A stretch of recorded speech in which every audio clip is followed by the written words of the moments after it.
What's up, everyone? Welcome to the video.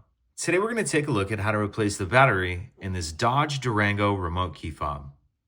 This Dodge Durango key fob is going to use replacement battery CR2032, and I'll put a link in the description box of this video to where you can find these replacement batteries if you're in need.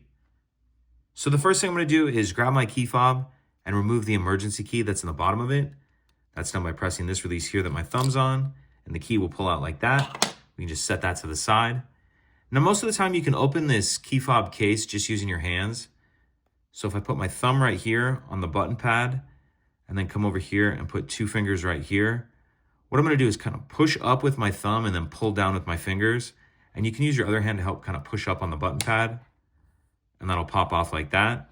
Now, if you're unable to do that, a little bit easier way is you can grab a flathead screwdriver and come in here and put it in between the two halves, and then just pry that apart.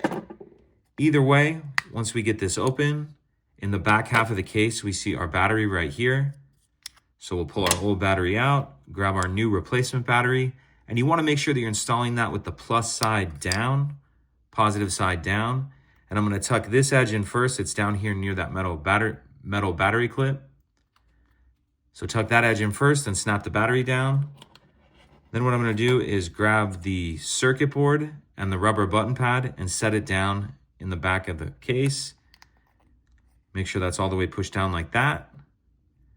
Then I'm going to grab the front half and set that down on the front like that, and then snap it down into place and make sure everything's lined up. Slide the emergency key back in, and that's it.